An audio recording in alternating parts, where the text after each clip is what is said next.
Hello, welcome to Boardgames with Niramas. I'm Joseph and I'm here today with Racco, and he's taking care of the monsters over there as I am ready to continue the solo playthrough of Tainted Grail with one character. We have our character over here, which obviously I don't understand. This is like Gaelish from what I understand.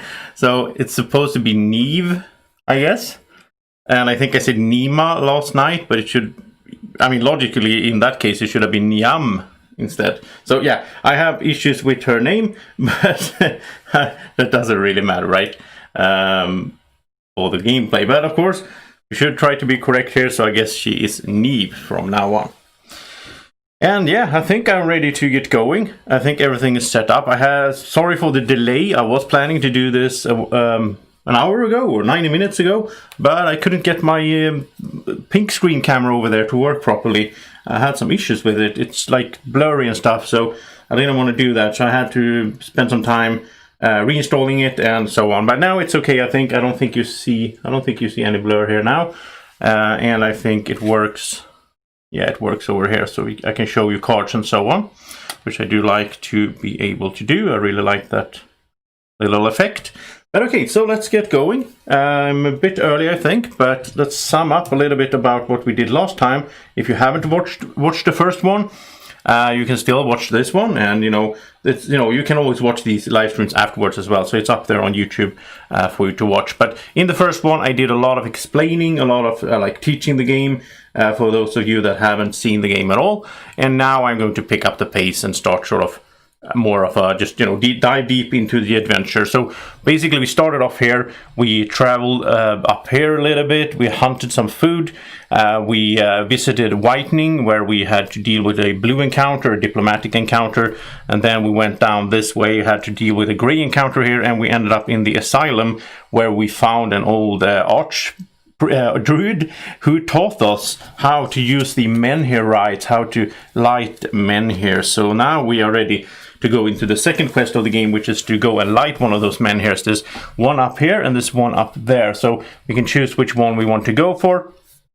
And yeah, I think we're ready to get going. We have a new day starting, so we'll just go through it here from the start. We are going to take this down one step. It goes down to 4, so we have 4 more days. Actually, when this is gone, you still have 1 more day basically. So oops, there we go. 4 more days like that, and then we remove this time token here, because now we can do that effect again, which we will have to do because we will have to walk that way.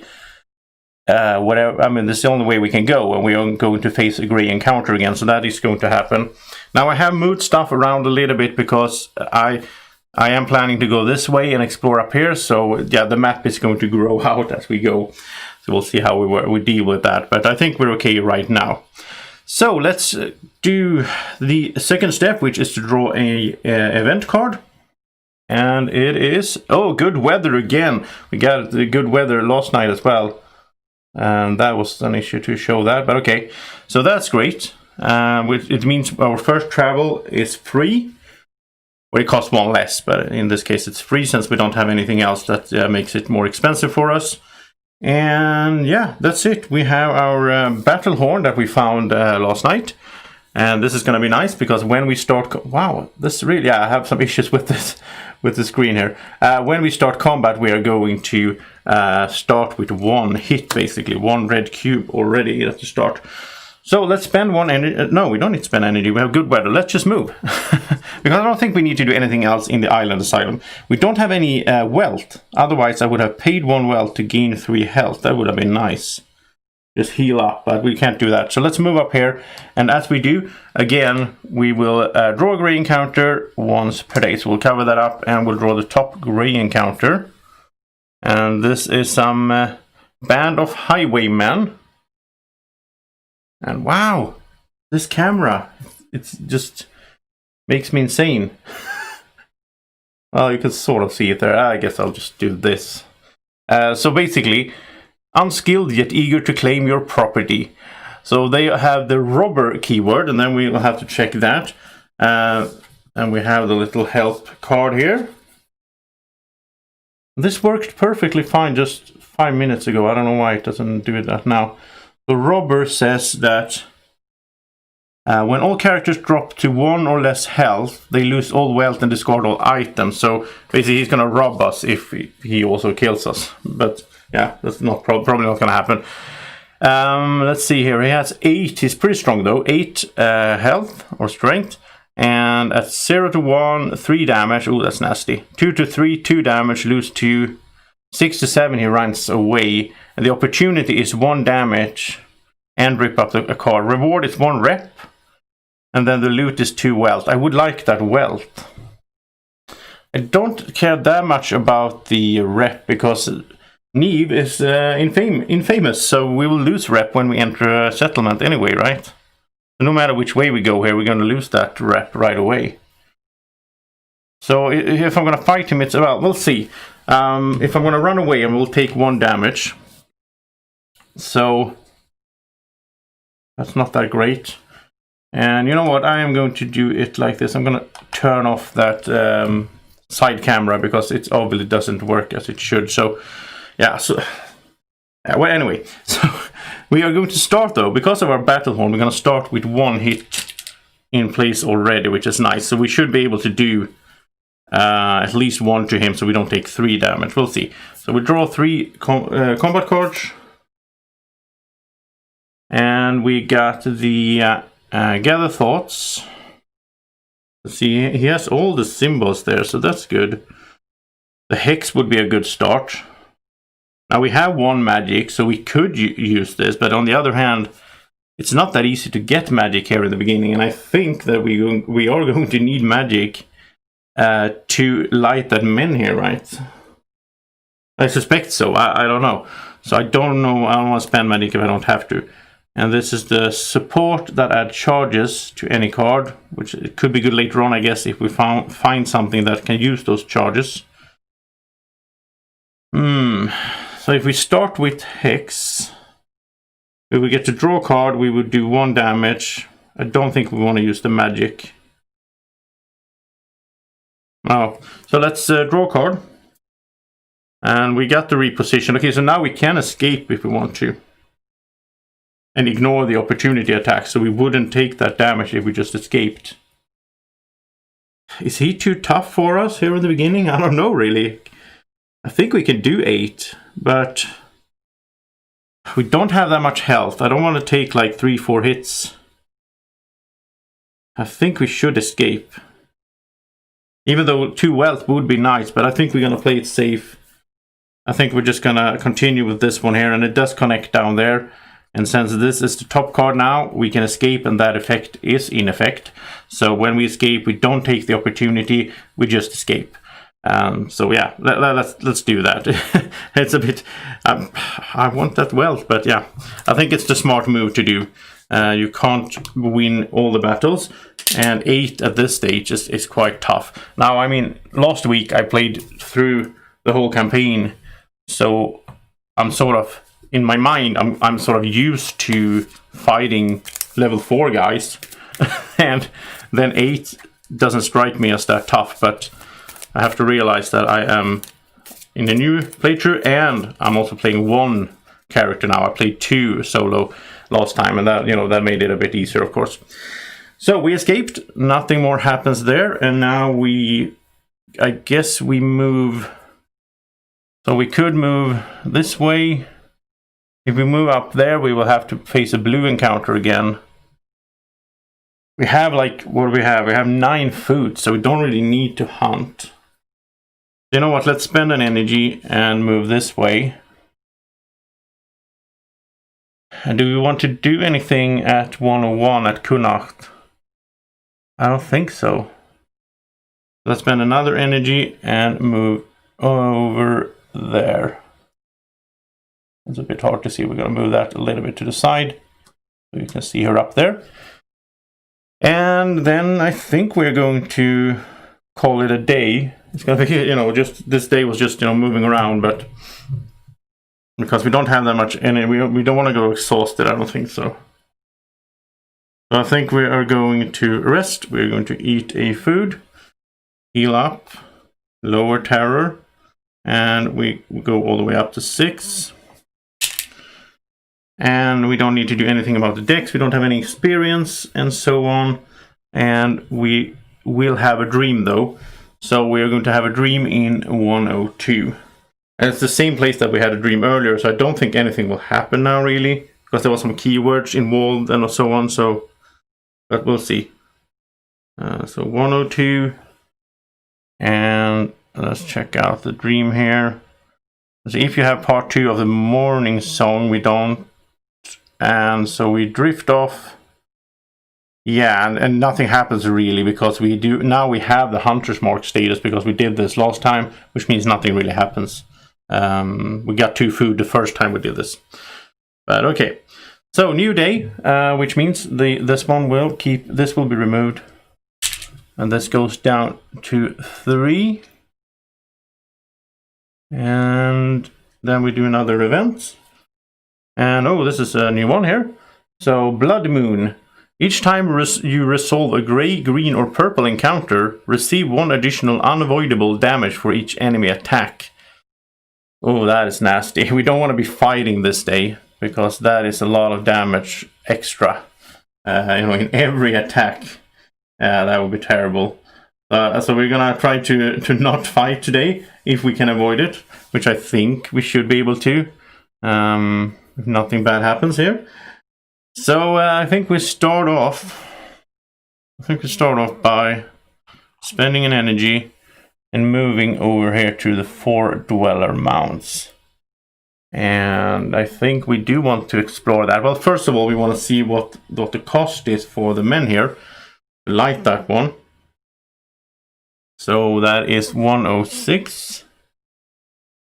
And then we can check the menhir, and it says requires all characters and the menhir secret card, which we have now. Pay 1 energy, 1 health, 2 wealth, and 1 food.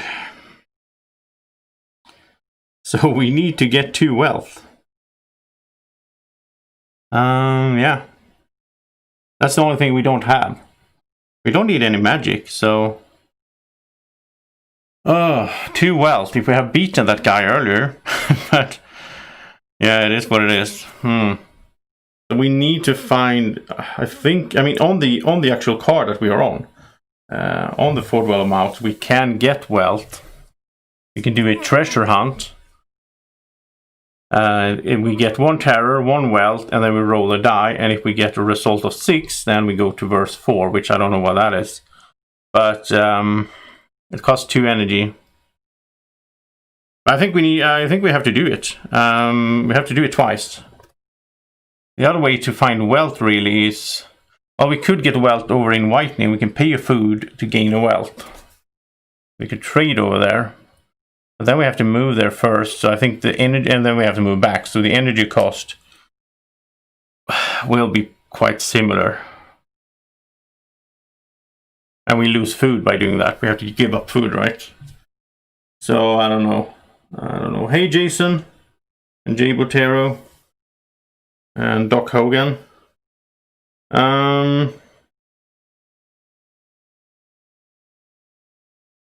Yeah, the pink screen didn't work today. I don't know what it is. Lord of the Rings living card game. Yeah, that's cool. So R&R is saying that I should trade food for wealth in whitening. I'm just thinking that it's 1, 2, 3, 4, 5. It's 6 energy in total to move there, to trade twice, and then move back. Plus, we have to resolve a blue encounter. Although the blue encounters, I think they can give wealth if we beat it.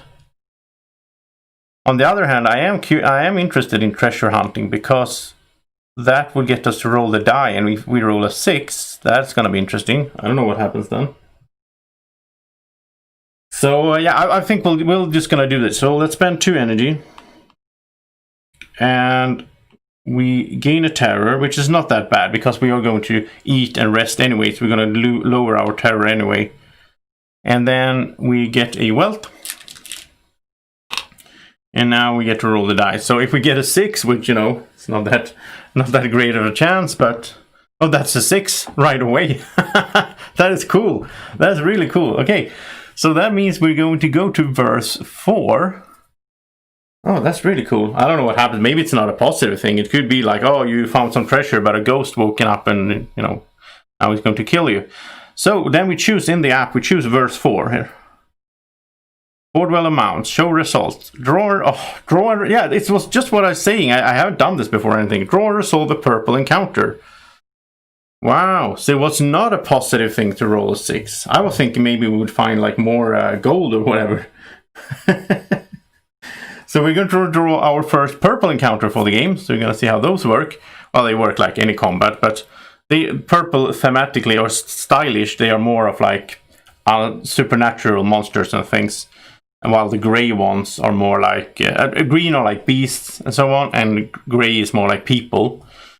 Okay, so we have found a Miststalker. He's just a 5, so that doesn't sound too bad. It often hunts in the grey expanse of weirdness.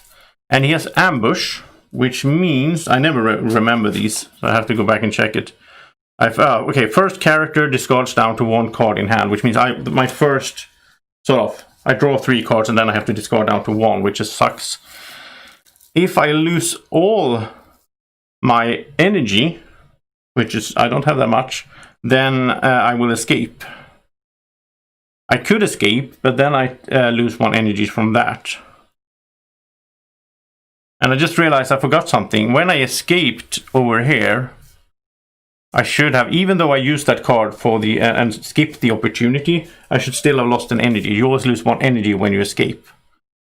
So like yesterday, I would have had 1 less energy, but I can't fix that now. We'll just ignore. But I'm gonna try to remember that for the future. If you escape, you lose an energy. So in this case, I would lose 2 energy if I just escaped.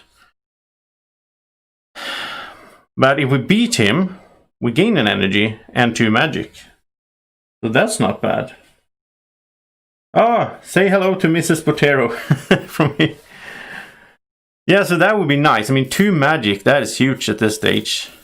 It's not that easy to gain magic. So let's, first of all, we are going to, you know, before you escape, you can always look at your cards, right? So let's draw 3 cards. And we got the reposition, so we can escape without taking the opportunity attack, which means it would only cost us 1 energy to escape. And I think we're going to do that. I think we're going to play it a bit safe, right? Because, yeah, it would be nice to beat him. It's only a 5, though. And we don't have any red cubes. And remember, we have to discard down to 1 card. And like every stage he has, we lose energy. So, I mean, and we can't do damage, so... I mean, we could play this one, which is instead of the enemy attack, lose a red cube, and remember, we do start with 1 red cube because we have our battle horn. So this would say we would lose that red cube and this card, and then we get to draw a card, but we still only will have 1 card in hand for the second activation. And if we go that route, then we have already got rid of the reposition. So we need to decide now, should we fight or should we run? If we run, we only lose 1 energy, which is not that bad. If we fight, we might lose a lot of energy. The problem is also we only have 3 more. If he hits us 2 times or 3 times, we will lose that energy and then we have to escape. So I think we're gonna run right away. It's a bit boring. I would like to beat him, but I mean, we only need to do 4 damage. If we only had gotten some better cards. Yeah, so we're just gonna run. And we're gonna ignore the opportunity, which means we only lose 1 energy from running away. And it is like this in the beginning of the game. You have to run a bit. You can't really fight everything. So we ran away, and now we are down to 2 energy. So I guess we should be sleeping, right? Could exhaust ourselves, but I don't think that's a good idea. No, especially since we are going to get to 7 now if we sleep and eat. So let's rest. It's again a very short day, but let's rest, eat a food, restore a health. I'm feeling good about that. We're getting, up there. Lower terror, so that's down. And then we go all the way up to 7, so we gain 5 energy that way. If we got exhausted, we would only gain 4. And I'm also scared to end up in a sort of loop of being exhausted all the time and not getting out of it, sort of. So that was the end of the day. And we are in it's going to be a dream in 106, so let's check that out. And it is... There are no dreams in this place. The sleep is as cold and silent as the mounts themselves. Okay, so that was it. No, no dream there. Then we will move this down 1 click, so we're down to 2. We just need 1 more wealth, really, to pull this off. And then we are going to draw an event card. And it's the last random event. Then we're going to get down to this chapter 1, part 3. Oh, this is nasty. A new threat. Draw cards from the grey encounter deck until you draw one with the Guardian keyword. Put this encounter in the lowest number, reveal location, and then shuffle the encounter deck. So this is kind of... this is the first time you get to see this. We are going to put in one of those monster guys. And I don't know which one it is. We're going to draw cards here until we find a Guardian. I don't even know if there is any Guardians in the level 1. I don't think so. No, there's no Guardians in there. Okay, so it says if there's no Guardian, ignore this card. So we just shuffle this up then. Otherwise, what would have happened is we would have gotten a Guardian, which is one of these monsters up there, would have come out at 101 because that's the lowest place. Then it would have... We would at the start of every day, we would roll a die to see in which direction it moves. And if it catches up to us, or if we enter the space that it's in, we'll have to fight it. So we got a bit lucky there because we are playing, the first scenario on solo. So there's no Guardians. And that was the event. So let's get going with the day. I'll spend 2 energy to, again, do a treasure hunt. And we get a terror, we get a wealth. And now we're hoping not to roll a 6. I thought that was something good, but... And it was a 3. Okay, so we're good. So now we have everything we need to light that menhir. So let's do it. So let me just double check here. So I remember this correctly. It was... Okay, so it's a free action to do it. But it's, well, it's 1 energy. We take 1 damage. 2 wealth. And 1 food. And then what we do is we put a new menhir on this place with the dial set to 9 -1 per player. So it's going to be an 8. And let's grab this guy. And we set that to 8. So yeah, got another one up here. And now it's getting tricky with all the space on the table. But when this one runs out, cards will be removed down here. So have to figure that out. That's how you're going to set that up. But we have 112 up here and 116. Those are going to come out right away because now the area is lit. So 112. Let's see what that is. It is the Bloodied Glen. And looks really cool. It's like a battlefield, basically, or it's been a battle here. And we have an action here. For 1 energy, we can rob the dead. Pay 1 rep or gain 1 terror to gain 1 wealth. Oh, that's a better way to get wealth, really.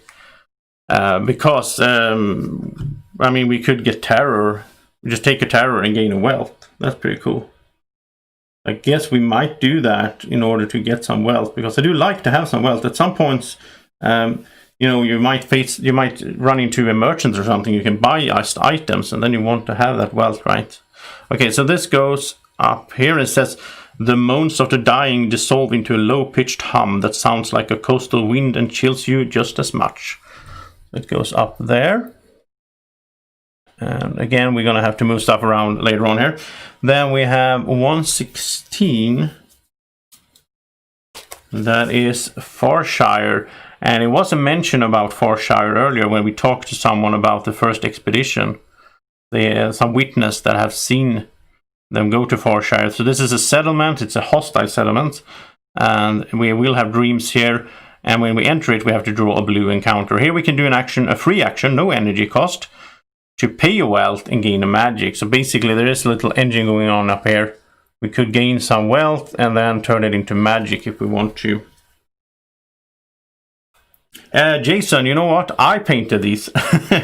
They're not pre-painted. You could get it in the Kickstarter. You could get like Sundrop.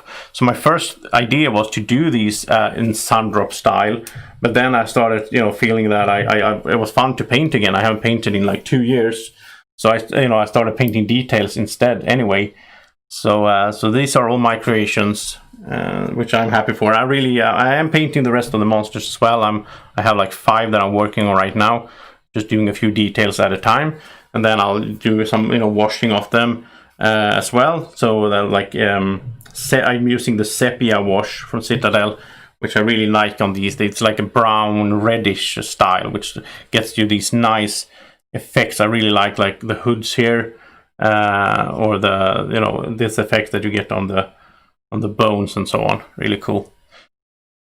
All right, so we pulled those out. We got the menhir lit, so we are safer now. We have 8 days up here. And what happens is when this goes out, all the cards on the edges here, all the map will be gone, because this one sees everything here. So now I'm thinking that if we want to do anything down here, we should be doing it now, before those go away. And I just realized something. We should read this as well. As soon as we lit a... Oh, thank you, Jason. As soon as we lit this, we should read the quest. So this says, when you activate one of those menhirs, resolve the Chapter 1, Part 6 card from the event deck and discard this card. Cool. Okay. We're going to go digging and find Chapter 1, Part 6. And we're going to read this. Congratulations, you completed your first chapter of the Fall of Avalon campaign. Each character gains 2 XP and 1 magic. Oh, that's nice. Take that. And each character gains a free combat deck advancement. Oh, that is cool. I'm going to do these things one by one so I don't forget anything. So we're going to do a combat advancement for free. I like that. That's like getting 2 magic or 2 experience extra, basically. So we're going to shuffle this up a little bit and then draw 3. So we can have something to pick from.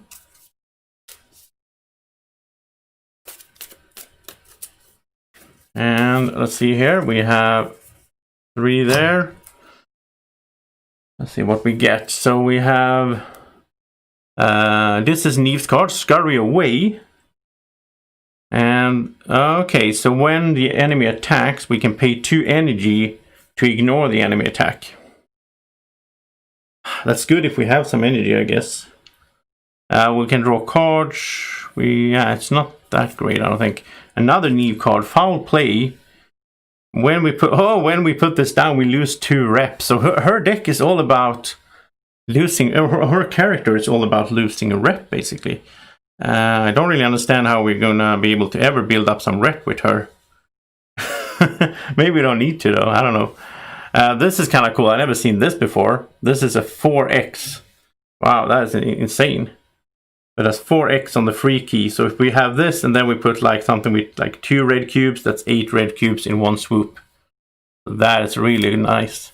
Then we find Weakness, which has a 3x, which is good as well. But it has a double practicality and we don't have that skill. So we cannot connect there. I don't think we want this card because it can only connect on magic, really. So I think that's gone. I don't think we want to be spending that much energy, right? It could save us at some point, be able to spend energy instead of taking an enemy attack. I want this one. This is so cool. I mean, when the game effect of lose something, when you lose something, if you don't have it, then it doesn't matter. You don't lose anything. If the game has the keyword pay, then you have to be able to pay in order to trigger whatever effect that leads to. But this is cool. 4x, that is insane. But again, it doesn't have any connectors, so it's not like we can play this and then play another card on it, because the only thing that it could connect to is the free key, and in that case it's going to be 4x, the lightning bolt, which means nothing. So this is like this last card of an activation that we play, and then we set it up for the next activation. But I think it's cool. We're going to take this one. And now I don't think we're going to remove any card from the deck. I think we're going to sit at 16 for a little while. And we'll see later on, maybe we'll remove something. But when we removed one down here, when we got a new card last time, I looked through them all, and I don't feel like there's that many cards that we really want to remove. So I think we're good there. Okay, and I really love that card holder, by the way. It's so good. It's so much smoother to use it, to have one of those. So we got a new combat card for free. Then we are going to discard the event deck. And we're going to place any discarded random event card back in the random event deck and shuffle it. So these two we will never see. That's part of the story that we will never see because we never got to those. So it's like, it's interesting how the story works like that. You're not going to see everything. So these are random events, which means we shuffle these into the random event deck. And we were just in time for these. I mean, before we had to draw another story event. So I guess we had a good pace there.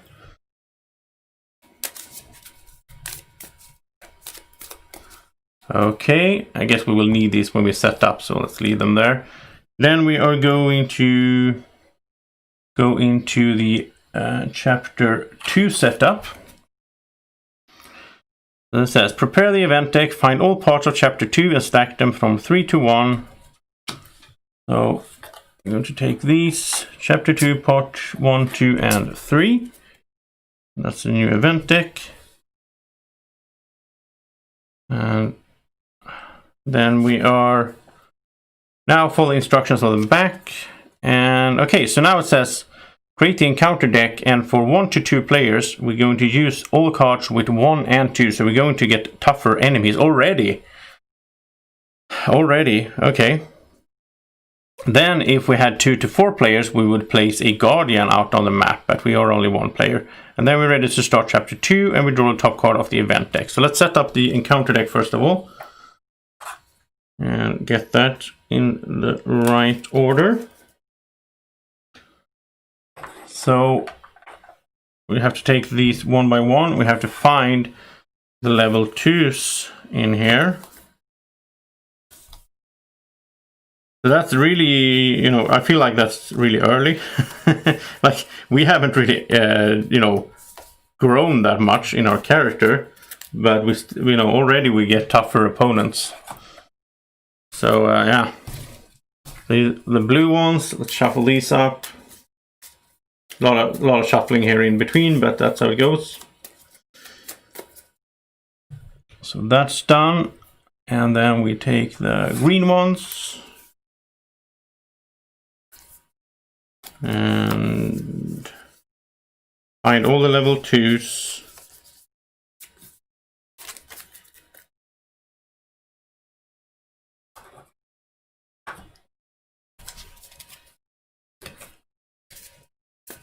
And this is not that exciting to watch, obviously, but it could be, while we do this, we could be talking about what to do next. So I'm thinking there's 2 ways to go here. We could just ignore the old part and just keep moving northwest. Well, we don't know what the quest is yet. We haven't seen the new quest that we're going to get, right? But I also kind of want to go back a little bit and look at those places down to the south that we haven't seen. But it's like this kind of game, you can't do everything. So you always have to make a choice. And I have, in some ways, I have a hard time with that because I'm a completionist. I like to do everything in games and find out all the ways to go and so on. But that's the beauty of this one. You can play it more than one time, right? Because we are, already in this playthrough, I've seen a bunch of stuff that I never saw in my first playthrough through the game. So that's the gray ones, and then we only have the purple to go. And then we are ready to get going with the new event card. And I could have sorted these, I guess, into 1s and 2s and so on beforehand, but yeah, anyways, so there we go. So this is going to be tough. I mean, we already have the level 2s in here now. And, they get more health, they are stronger effects, and do more damage to us and so on. So, yeah. But we don't have that, you know, the event card going anymore because we are shuffling everything. So now we are ready to look at the top event card. So it says, Further from Home. Place this card on top of the active quest pile. The island opens up before you with its countless trails and possibilities. As you walk on, you realize it's been a long time since you wandered this far from home. What should you do now? Place one random event on the top of the event deck. So we'll just take one random event and put on top of the event deck. And now we have the quest. So the quest is complete one of the following. Investigate the fate of the first expedition, finding its trail in the west. Or we can go and reach Camelot in the east and obtain help from its ruler.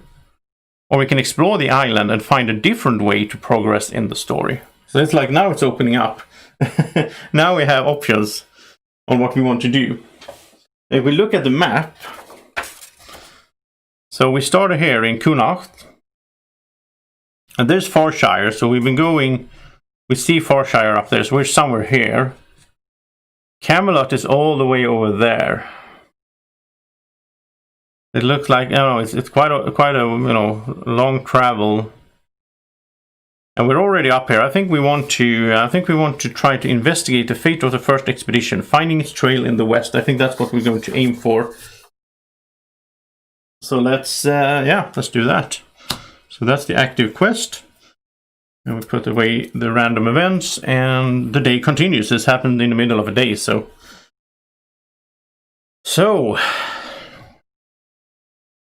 we can't move south. That's the thing. We have to go around. I'm a bit curious to get down here. But of course we would only get to this card because there's no menhir here, so we wouldn't see. And I'm interested in this card as well, this place as well. Haven't been here either. With the huge swords. And here we can pay one wealth to draw a craftable item. That would be cool. I mean, items are usually good. We still have 2 more days, so I mean we could spend some time here before we start moving to the northwest. I'm gonna have to grab some water and think a little bit what to do. Because the thing is, I think that I'm sure that there's good stuff down here that we haven't seen.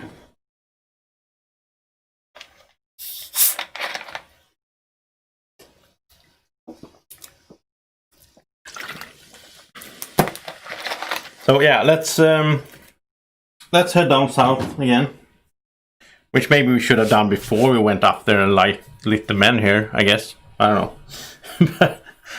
Yeah, okay, so let's spend an energy to move back here. Now, should we be hunting maybe?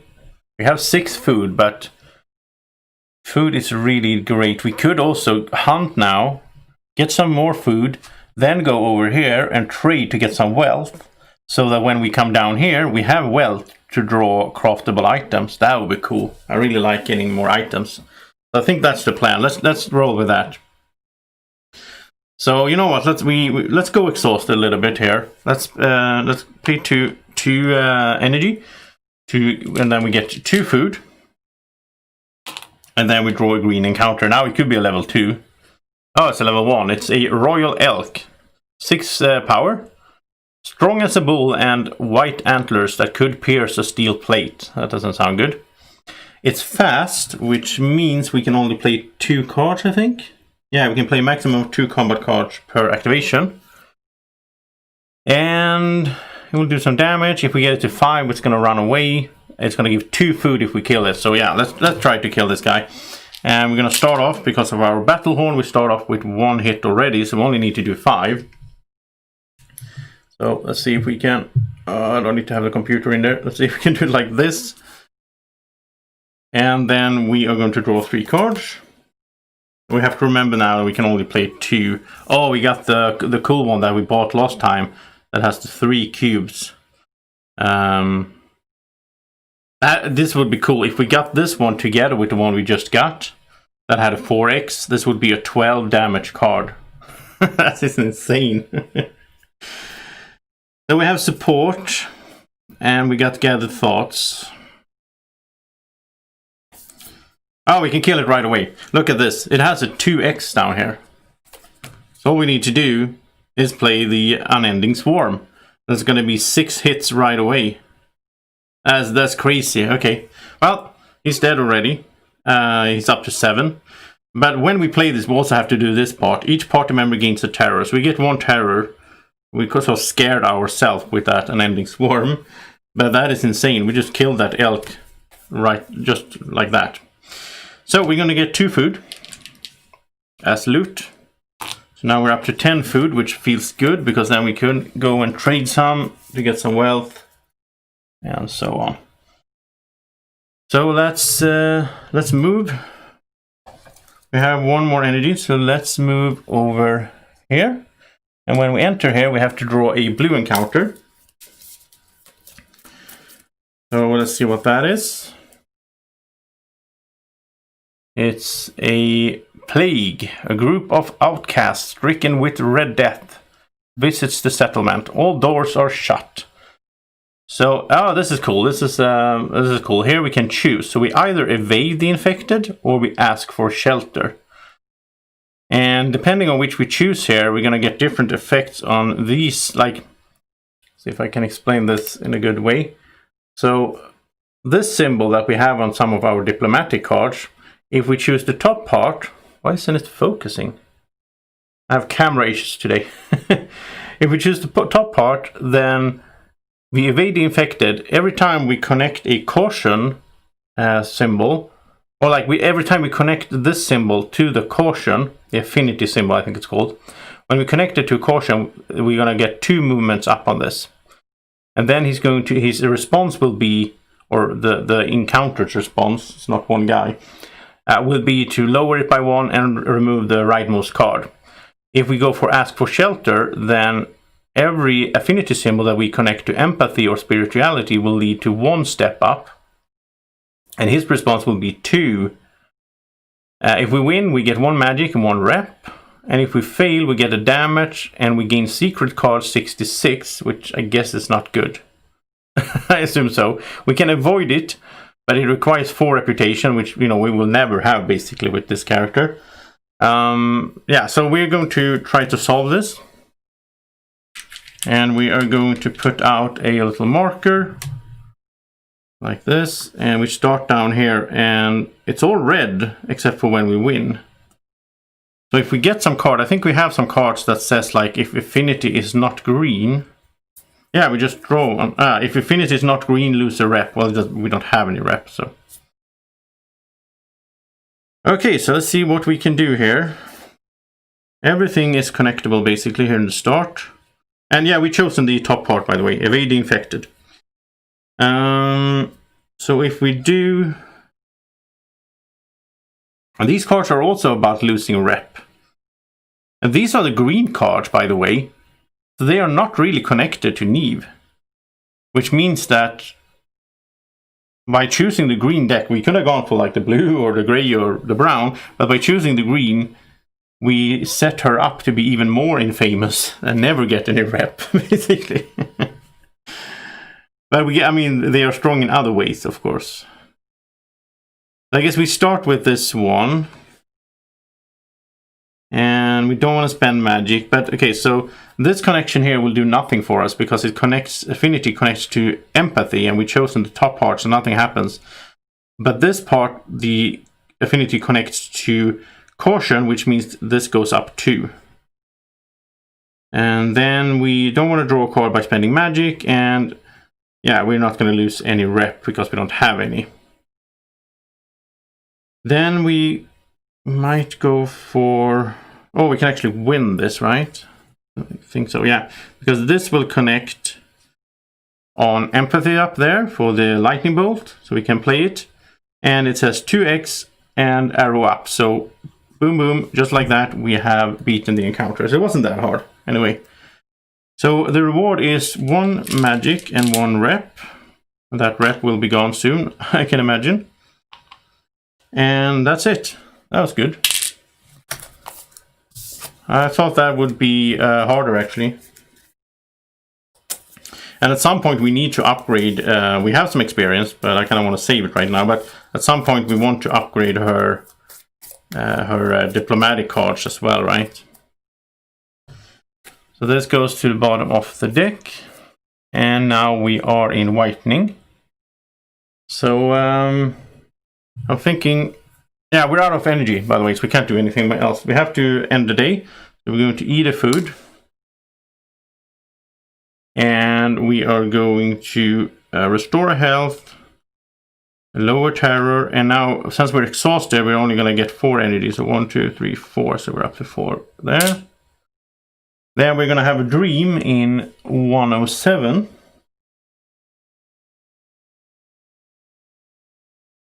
Because we're not going to do the experience.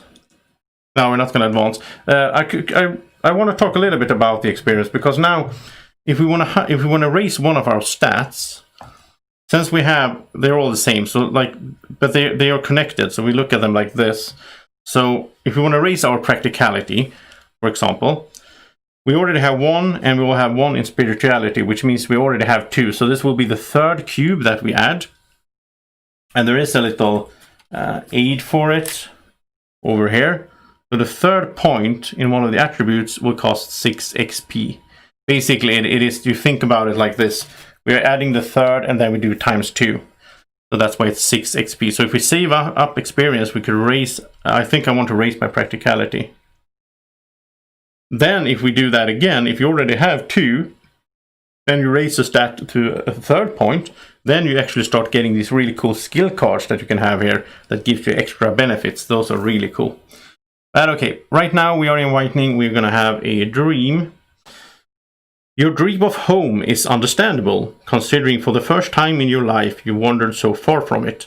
But why is everyone talking and walking backward? Yeah, nothing happens. And that's not really true for Neve. She's been all over the place, I think. It's said in her backstory. But of course, those are generic dreams. Okay, so we go to the start of the day, which means that both of the menhirs out here will move down. So this goes to 1.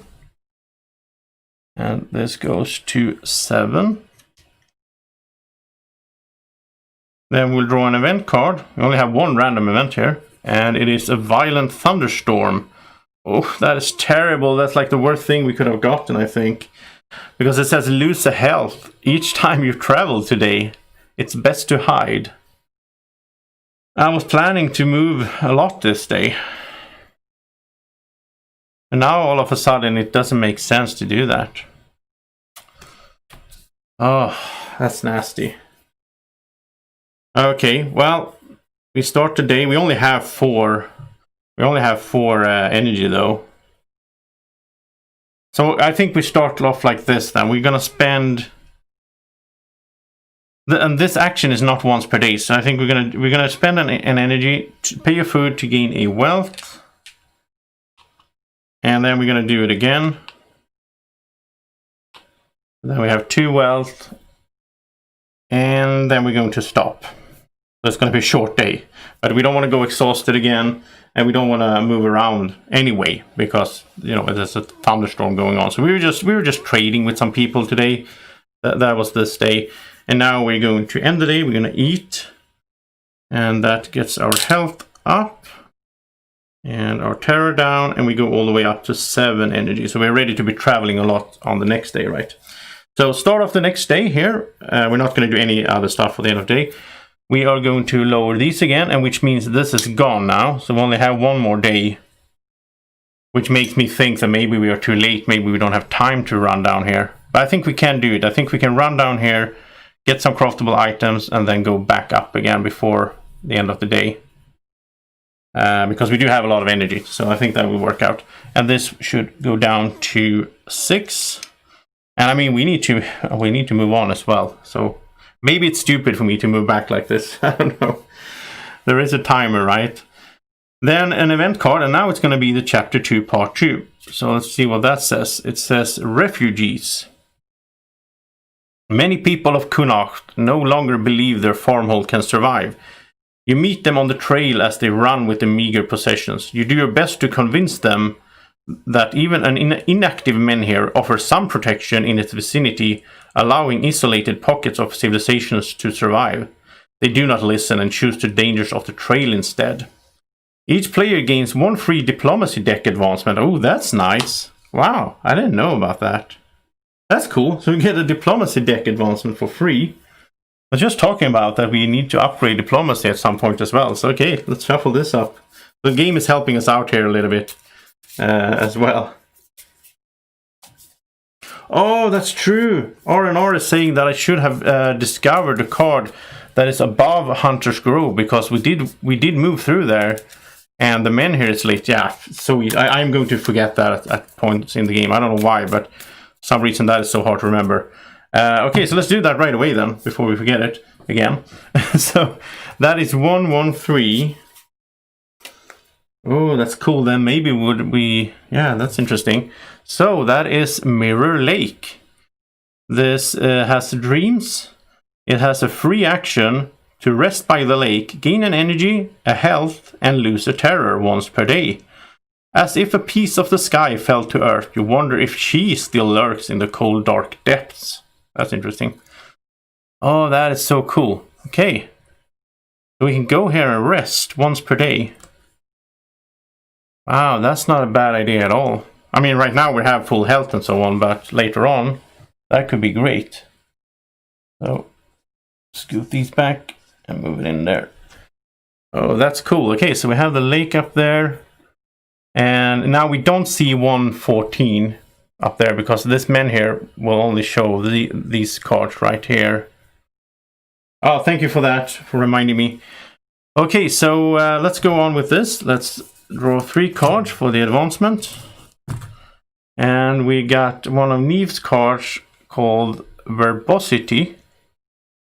And when we place this, we lose an energy, but we move the affinity up 1.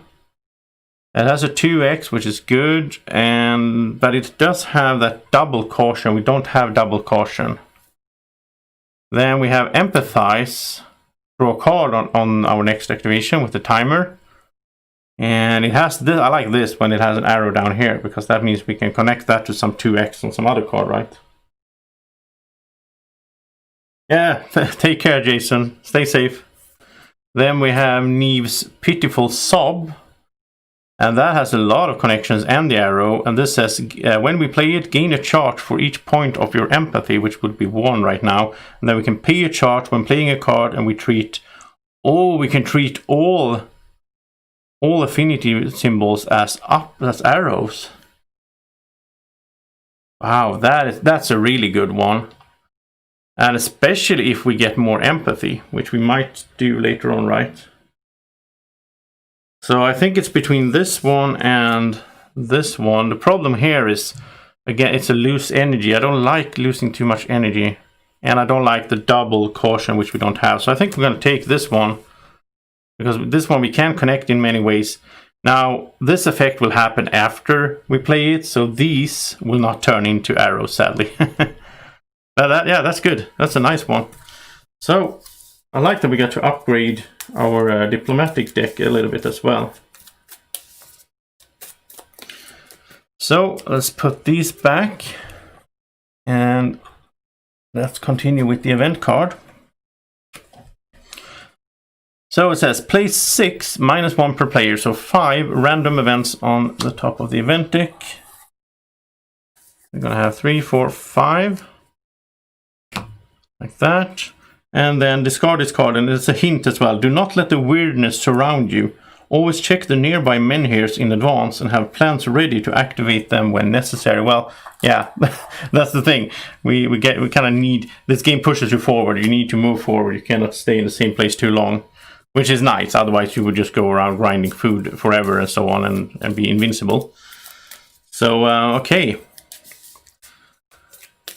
So we did what we wanted to do in Whitening, right? Because now it's a new day. We did the event card, now it's a new day. And I think we've done everything we want there. Now, we have one more day. So if we want to go down here to get some items, It will cost us, let's see, 1, 2, 3 energy just to get down here, and 4 to do it. And I could do it twice, so that's 5. Then we need to move out of here, because otherwise we will be in the darkness, or in the weirdness as it's called. So it would be a big effort, but we would get 2 craftable items in one day. Kind of like that idea. And then when we've done that, we can start moving up north, right? I don't know if this is smart or not. I don't know. I mean, we could take this way, and then we will face a gray encounter on the way. But I don't know why we would want to do that really at this stage. We're not that strong, and we just put in the level 2 encounters. We might face something nasty and have to run, and then we have to spend energy to do that. So no, let's move. Let's spend 1, 2, 3. We will go 1, 2, 3. And then we spend 1 more. We pay a wealth to draw a item, and it has to be craftable. So there we go. Okay, we got it right away. It's the C there. It says it's in a craftable card. And these sleeves are really glary. I'm sorry for that. This is an adventurer's kit. Ignore the effects of heavy rainfall and unnatural chill events. That is nice to have. So we can ignore some events. I do like that. Okay, that's good. So that's nice. Let's do this one more time. So we spend an energy, spend a wealth, and we get a craftable item. That's not craftable. Here's one. We found a battered shield. And it says, when the enemy attacks, if your sequence ends with a connected practicality or double practicality key, prevent the damage. Oh, that's good. Especially since I'm planning to upgrade my practicality anyway, right? To double. So now we have some items here. And this is the first. This one has a trait word or like a type word, which is shield, which means we can only carry 1 shield at a time. So at the start of the day, if we find another shield, we will have to choose which one we will have active for that day. We can switch back and forth between them. So that's cool. We have a shield and an adventurer's kit, and we have our battle horn. So that's good. Okay, now we have to go exhausted because we have to get out of here because it's going to be terrible. If we stay here, I think if I recall correctly, I think you get 2 terror and 2 damage if you are in the, dark part of the map, in the weirdness. So we're going to spend 1 energy to move up here. And yeah, I think that's it. We are exhausted, but we will still get 1, 2, 3, 4. So we go to 5 anyway. So that's kind of good. But I'm thinking, like, if we don't eat now, we have full health. We have the minimum of terror. So if we don't eat, we will drop down to 0, and then we will go up 4. We will be at 4. So basically eating now, if we spend the food, it's only to get 1 energy. So I don't know if that's smart. There are situations where you shouldn't eat. And by the way, we did move into a settlement, which means because of her infamy, we did lose that rep as well. We're never going to get to have any rep. Yeah, so we're not going to eat. I don't think so. We're going to save the food. And then we're going to drop down to 0 and then go up 1, 2, 3, 4. And then we're doing the end of day things, which is we're going to have a dream in Connacht. So let's check that out. So it's 101. And let's see here. In your restless dream, a pale lady rises from the water, her eyes milky and her skin spoiled with rot. She whispers something into your ear. Her breath smells of sea salt, kelp, and rotten fish. You barely remember the words. There was something about 3 enigmas, one hidden under the Isle of the Dead, one clutched in the grasp of burned hands and arms, and one buried in a mist-covered mound. But what could it mean? And the hint here says the dream refers to 3 out of 8 locations surrounding Connacht. It is possible some of them are not yet revealed. Yeah, okay. So basically, I think you're sort of supposed to have a dream in your starting location at first, right? Because that way you get some hints on what you could explore and so on. That was the end of the day. Now in the new day, we are going to, for the first time, we're going to remove expired menhirs and discard locations that are out of menhir range. So this is gone. And that means that these are all gone. So remove those. Now we can slide everything down a little bit here to make it easier to see and reach. And so we're gonna have it like that. And now I'm thinking that I'm curious to visit the lake maybe. But okay, that was it. This will also tick down, so it's down to 5. So we need to move. Now we can relight menhirs as well. We could go here and do the same action again and relight it, which would cost us an energy, 2 wealth, and a food. So that's not too bad. I mean, we could get some wealth and do that whole thing again if we need to. We'll see. At the same time, you kind of want to press on. You want to see new stuff. So we could see a 118, by the way. This one, because it's in range now. Yeah, I want to do that. I don't know what that is. So let's spend an energy. Oh, we should draw an event card. Sorry, almost forgot. Oh, it's Beast on the Prowl. Oh, this is terrible. All players who are out of settlements. No, but I'm in a settlement. So that's okay. So nothing happens. Otherwise, I would have to fight a green encounter. But I'm in a settlement, so that's no worry. Okay, then we spend an energy to move over to Warriors Fair, and now we're gonna reveal 118. Let's see what that is all about. So this is Stampede. Oh, it has men here. That's interesting. And a dream, and you can actually see the men here there on the artwork as well. It's so nice. Here we can spend an energy to help refugees, pay your food, and gain a rep. Sacred plains are replete with refugees from the west. Well, we're not going to do actions to gain rep because we're just going to lose that so fast anyway. So that's not going to happen, but that's interesting. We could go there and check out the men here. So let's do that. Let's spend 1 energy. And then we don't want to spend any more energy now, but we can, as a free action, we can look at the men here, see what the cost is for it. Because if we get it, we would get down to 120 and to 141. We would explore down here. And I mean, the quest card here that we have says that, you know, we're going to investigate the fate of the first expedition finding its trail in the west. So, you know, this is the west. And yeah, wait, did we just have... Yeah, I think we might do that. Well, we'll see what the cost is. Let's look at the men here first of all. We know what we're dealing with here. It's 118.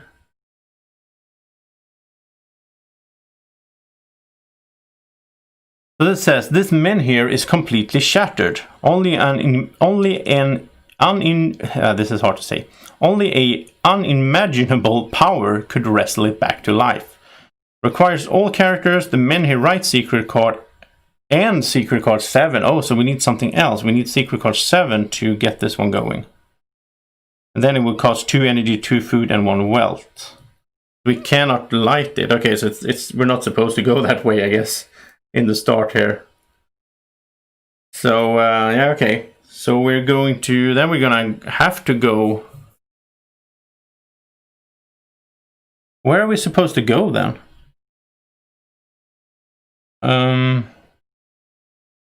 Wow. We can't go anywhere to the west. That's weird. But I guess we could... Maybe we can find that secret card somewhere here. I suppose so. Otherwise, yeah, it must be like that. So do we want to rest now? I think so. We're going to end the day. Because we don't want to go exhausted. So we're going to eat some food. And we go up to 7. And we're not going to do anything else now. So let's go to start of day. So this will go down to 4. I think we will relight this and just hang out here for a while. gather food and you know, exploring these places that we haven't been to. I mean, we basically have 4 places that we could explore a bunch. And then just, you know, go back here, get some wealth. Go back here and relight that one and, you know, spend some time in this place. I think that makes sense. You don't want to move too fast either in this game. But now it's time for an event card, and it is beautiful weather. Oh, that's the best one. Your first travel today costs 1 less. When you draw a random green encounter, you draw 2 and pick the one with the smallest value. Even wild animals come out of their dens. A perfect day for a hunt. Well, we're kind of far away from any hunting. Yeah, we're kind of far. We could go over there, but it's not always a good thing to draw the one with the lowest number either, because it could mean that that one does not get us like food or whatever that we want to have, right? Or maybe, you know, yeah. The one with the lowest are probably the ones that are food. That's why it's like says that we can go out hunting, right? But we have 5 food, so I don't think we'll do that. I think we want to explore Stampede. So let's check out 118. Let's spend 1 energy. And remember that we have to remember that our first travel will be free here later on when we start moving. 118. The largest plains on the island have long served as a way to honor the gods. It was Merlin himself, one of the legendary archdruids, who helped people dig the sprawling web of ditches packed with chalk-white limestone, creating holy signs visible only from above. The plains used to be a holy place, but now, that's a hard word, reverberate with the sounds of frightened animals and laminating people. Survivors from the western edge of Avalon flee across the plains, heading to Farshire, Connacht, or Camelot. So we can approach the refugees, or we can search the plains. Let's approach the refugees. The travelers are frightened and tired of running. Children cry, huddled together on top of overloaded carts. Women and men are solemn, expressionless. You recognize tartans and signs of several western farmholds. Land's End, Sparrow Point, Dungale, places now fallen into oblivion.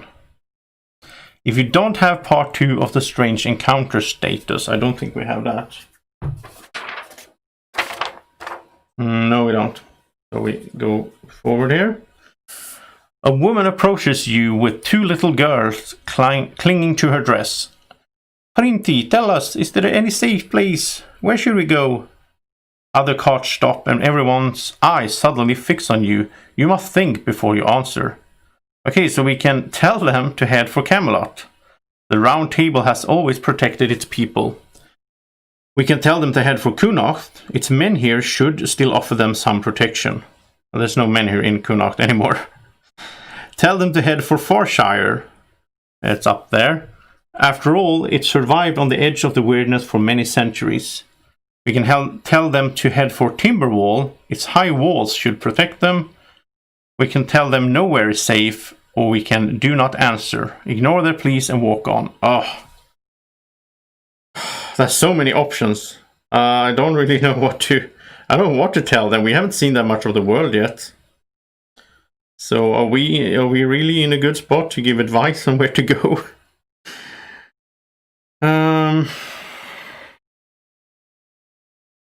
I don't want to tell them to go to Connacht because that's like, that feels wrong, because we just came from there and, you know, the men here went out. Farshire is quite close though. Don't know much about Timberwall. I mean, we could tell them nowhere is safe. That's probably the most true out of all these statements in this dark world. But let's tell them to head for Farshire. You guide them and they nod, desperate for any advice. Soon they head in your chosen direction. Other groups fall behind. You feel your throat clenching. Did you make the right call? If you have any part of the War of Avalon status, we do not. Gain part 2 of the Strange Encounter status. Okay. Then exploration ends. We had a strange encounter. We mark that. And yeah, we didn't really get anything out of that, but it was interesting. So we gave them the advice to go to Farshire. That will probably affect something later on then. But before we leave this place, I want to explore again. I want to do the other options. Let's do 118 again. And the other option was search the plains. So let's do that. If you have part 4 and don't have part 5 of the Kosuil status, we do not. You wander between the chalk white lines of sacred symbols, lost like an ant on a giant tapestry. After a while you feel revived, as if some strange power seeps from under the ground. Invigorated, you walk on until you discover a small mound that instantly draws your attention, breaking the perfect line on the horizon. You approach the mound, a fresh grave. Strips of fabric flap on a wooden symbol of the All-Mother, and a broken sword lies half buried in the dirt. The grave is crude, as if it was dug in a hurry. Tracks lead northeast from there. Oh, a new task. Follow the tracks to find out what happened to the rest of the group. Tracks lead northeast, so yeah. Okay, I'm gonna write that down because it's hard to remember all these tasks that we get. So this is, we're in 118. And the task is to look northeast for tracks, or follow tracks.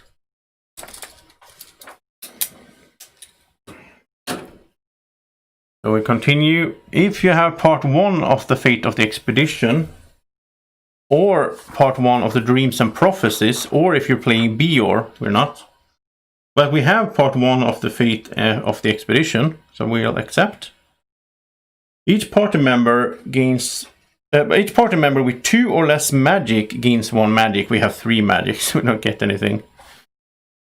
You immediately recognize the family crest of Lord Yvain on the fabric and the sword's pommel. You feel a sudden sting of dread, so his quest ended here, on a sacred plains, far from any landmark. What was he doing here? What happened to the rest of this party?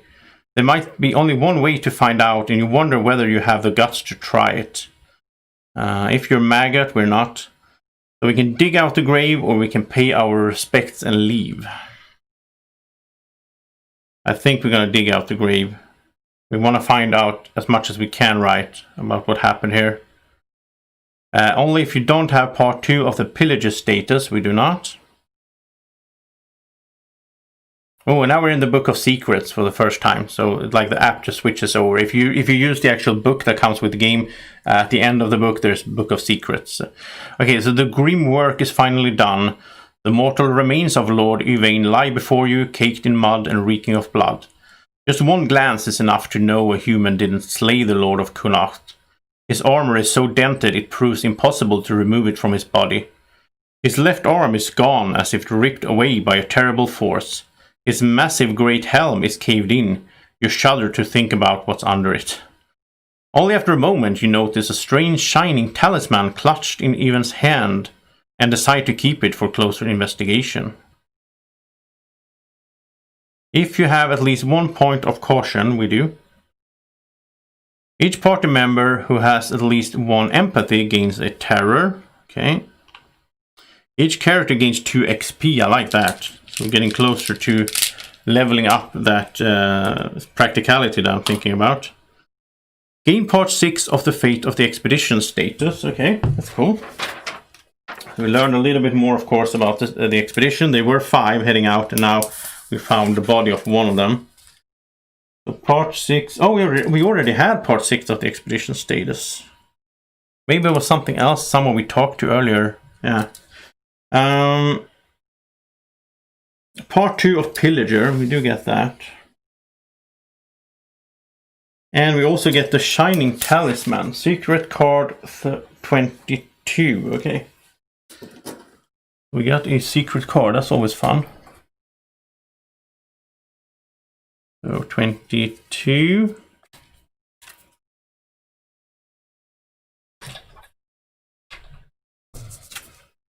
So the Shining Talisman is a relic, so we can only carry 1 relic at a time, or use 1 relic.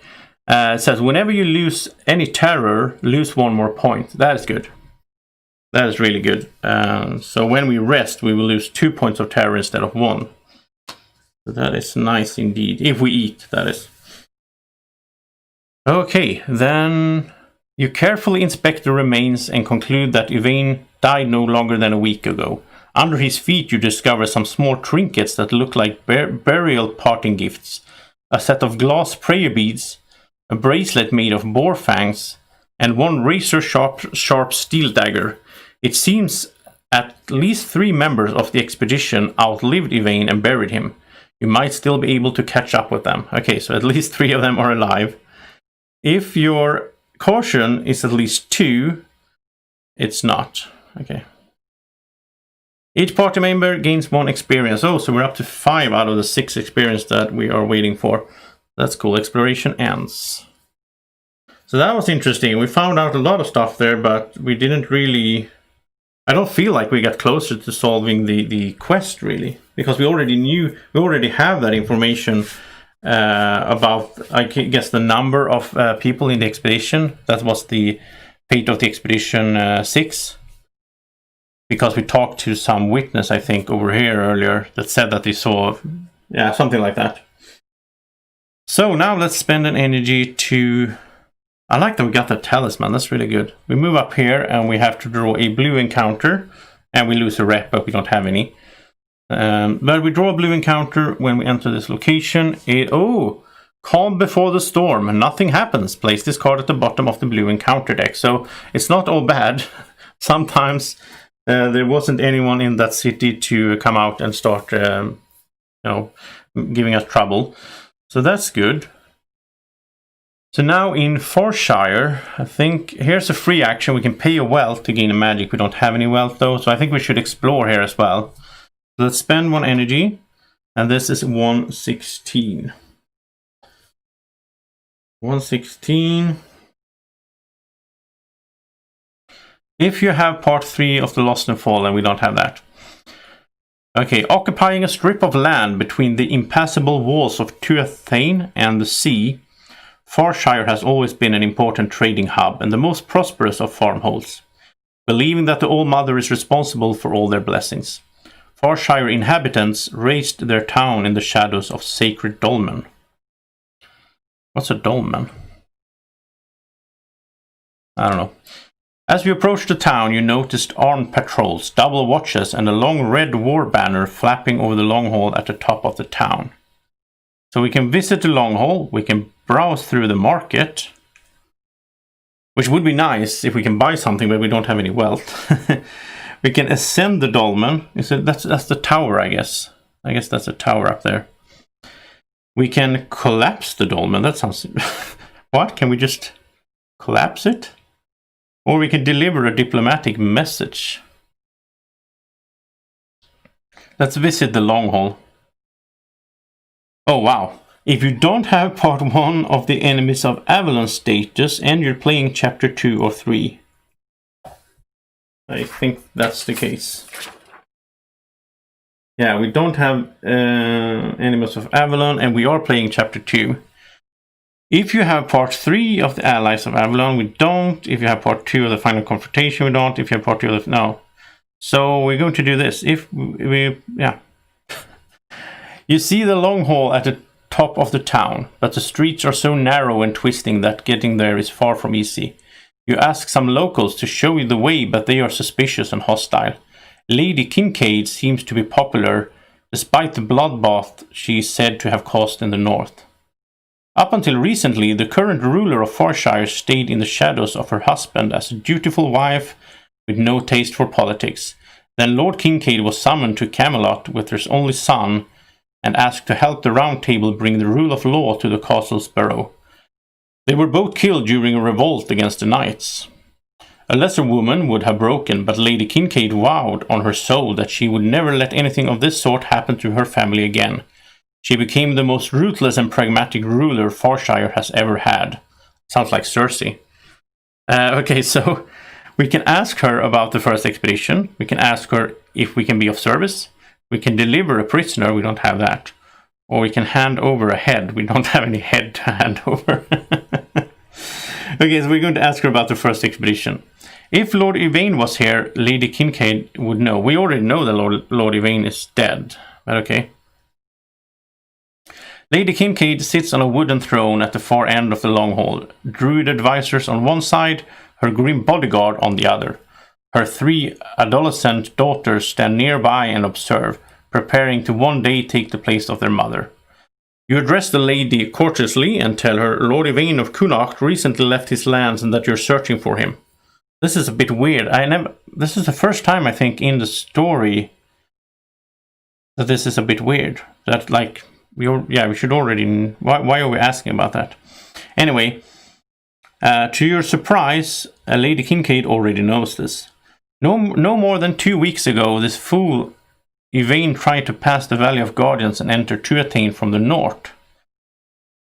He failed, losing one of his companions. On their way south, they walked right into our siege of Timberwall and took part in the fighting, until for some reason he betrayed my forces and sneaked into the city. Tell the people of Connacht they have lost their lord, but they mustn't despair. I have plans for your farmhold. So it's like the game expected us to go here first. Then, that's weird. Okay, if you don't have part 4 of the... No, we don't have part 4 of the Fate of the Expedition. So let's keep going here. Okay, each party member gains 1 XP. So we're up to 6, which means we can level up at the end of the day. And then we gain part 4 of the Fate of the Expedition status. So we are getting new information here. We are getting closer to... I mean, if we need to get part 1 to 8. We have 1, 4, and 6 right now. Then we can go to Book of Secrets, and that we probably can complete this, I guess, the quest. Oh wow, it keeps going. You see the long hall at the top of the town, but the streets are so narrow and twisting that getting there is far from easy. Oh, it's the same. Oh, we got back to the start. Okay, so now we get to choose something else. Okay. So we can ask her... if we can be of service, I guess. Avalon requires a firm hand to save it, and she looks like she could be up to the task. Only if you have part 1 and don't have part 2 of the War of Avalon. We don't have any of those. So I guess we leave.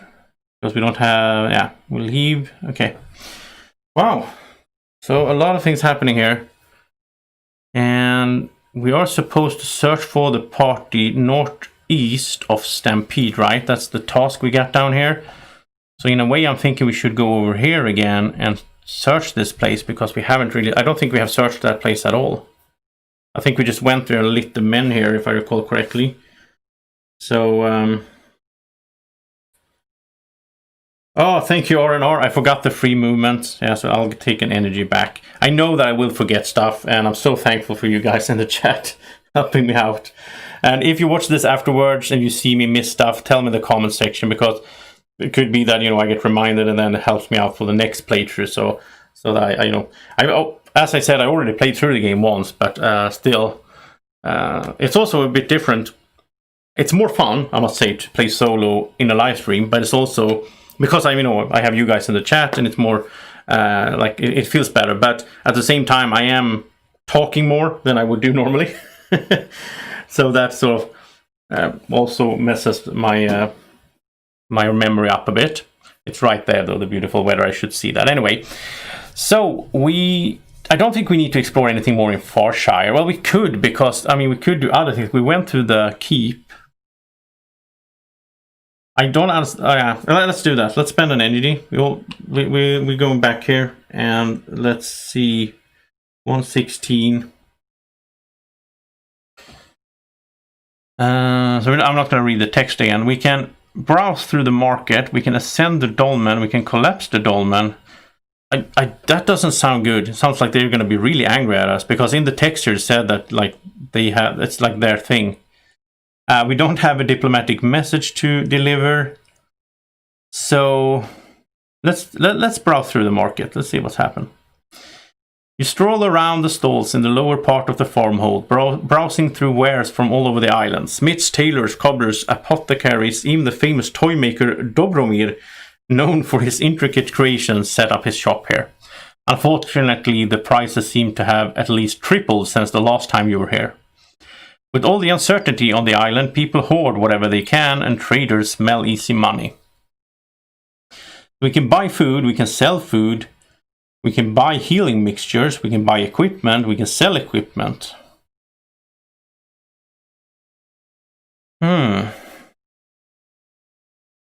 Maybe we should. I'm thinking we could. I mean, we could sell some food because we have 5, and we're planning to go over here and explore here. Then we could go over to Hunter's Grove again and hunt. Get more food.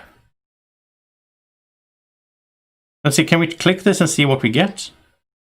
Pay 2 food to gain 1 wealth. That's not a good price. Let's see if we can. I'm gonna see if we can click these and see what they cost. Healing mixtures cost 3 wealth to gain 4 health. We don't need that.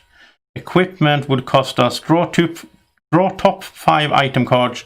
You can buy any number of them for 3 wealth each. That's so expensive. 3 wealth. Well, it did say the prices were triple, right? We don't want to sell equipment. I'm happy with what we have. I don't think we want to sell anything. I mean, maybe the shield. I'm going to check how many. So the shield, again, I'm going to remind you that it prevents 1 damage if our sequence ends with a connected practicality. So I think we are going to look through the combat deck. How many ways do we have to end with practicality? We have 1, 2, with this one, yeah, 2. 3, 4, 5, 6, 7, 8. Yeah, we have a bunch of those, like 11. So we do want that shield. That shield is good for this character. We are going to get a lot of uses out of that. So yeah, we're not going to sell anything. So that means I don't think we're going to do anything here. I mean, selling 2 food for 1 wealth. I'd rather go here and gain a wealth and a terror. In that case, so we'll go out of the market. Okay, lured by the shine of a coin in your hand, a hunched old hag clings to you and asks you to visit her little shop of curiosities. Then she tries to drag you into a dark alleyway. So we can follow her or we can brush her off. I want to follow her. We don't have any wealth, so it's nothing she can steal. The hag leads you to a stinking hovel in one of the back alleys and shows you an entrance with a stained curtain hanging in the door frame. Expecting an ambush, you carefully walk inside. The stench of this place repulses you. Garbage, broken clay, dead animals, and discarded items fill the shop. You doubt you will find anything of use here. If you have the riddle of the old steel status, we do not. Or we're playing chapter 10 to 15, we do not. You leave with empty hands. Oh, so we're supposed to meet her like in the later on in the game. And if I were really into it, I would, put down notes. But I'm not going to do that because in a live stream that would take too long. So, okay. I think then we are ready to move out. I'm thinking we should go explore the Fordweller Mounts, it's called. I think we should explore there. So let's spend an energy and move over here. And now we're going to end the day because I don't want to go exhausted if I don't have to. So we'll eat a food. So we just get 4 back from that 5. And we lose a terror. Now we would lose an extra terror if we had one because of our talisman, but we don't need to right now. And we get full energy. And then we are going to, at the end of the day, we're going to use our experience now. We're going to advance our character. And I was thinking to do double practicality, but I want to check again. Do we have any use for that? Do we have any? There's one connection that is double practicality. Do we have anything else? Because we have 1 in each stat, so we could level up any stat that we wanted. We all have the same cost right now. And we only have 1 card. It's only the throw. The throw got better, by the way, because this says we can flip over a weapon or a shield to gain 2 hits. And now we have a shield that we could do that with. So it's either that, or I'm thinking that we could go for one of these. So let's also check here. Do we have any needs for doubles?